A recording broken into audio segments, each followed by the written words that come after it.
Hey, it's Rick here, and I've got another folio case to show you for the iPad mini, and this one comes to us from Poetic. It is called the Basebook.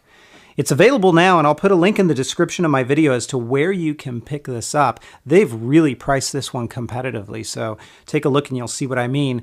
This case is made out of a leather-like material. It's got a bit of a grain to it. It looks like leather, it feels like leather, but it's not, and it really doesn't show any fingerprints. Very classy look. Let's go ahead and open it up. On the inside, you've got a very smooth microfiber. You don't have to worry about your iPad mini getting scratched up in this case. And as we basically undo the Velcro here, we're going to slide the mini right into place, as you see me doing here. And I will mention, I usually will do it just like this, and then I'll stand it up to tuck this behind the mini, because remember, there's that Velcro there that's going to help keep the mini right in place and secured. So let's close it up. There's a couple of magnets here that keep that front flap closed when you flip it upside down. And this is what it looks like up close. You get some Poetic branding, very nice and kind of shiny there. And again, real classy look. Down along the bottom, you can see your speakers are fully exposed and your lightning port. So you shouldn't have any issues with connectors on this one and compatibility.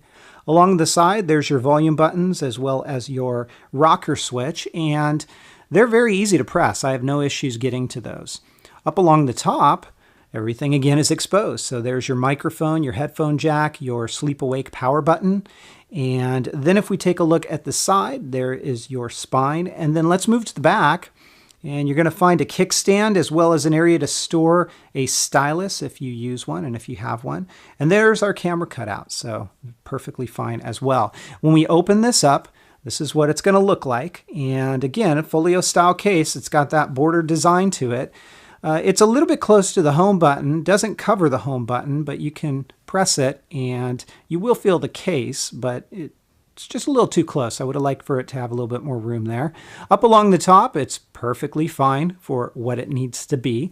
And then take a look at this. You have a hand strap right back here. So if I slide my hand in there, I now have an extra layer of, I guess you could say, security. I'm not going to be dropping it by holding it that way. It's a little bit more secure. Now, take a look at this, because that is our kickstand. And what we're going to do is open that up, fold the case just like so. And here's a little bit of a tip. See this area here? On its own, if you just do what I did and try to stand, it's more likely to tip over. You can see it wanting to tip. So you almost have to kind of put your finger where that bend is, push up a little bit, and then you can set this down and it's stable. So I would have liked to have seen that worked out a little bit better. This mode seems to be fine for what it is. It tends to be a little wobbly at times if you're touching the screen, but it works. The two stand modes are the one I just showed you and this one, and this is my favorite of the two. It's much more stable, works very well for typing and also for playing games. So this is the Poetic Basebook. It is available now. I'm going to give it a 3.5 out of 5. Again, Poetic's really coming on strong early with iPad mini cases, and especially in their pricing area. They are just knocking it out of the park at the pricing of these different cases. So if you guys have questions, comments, or feedback, as always, you can feel free to let me know, and I will do my best to respond as quickly as possible. Otherwise, the Poetic Basebook gets a 3.5 out of 5. Talk to you next time. Take care, everybody, and have fun.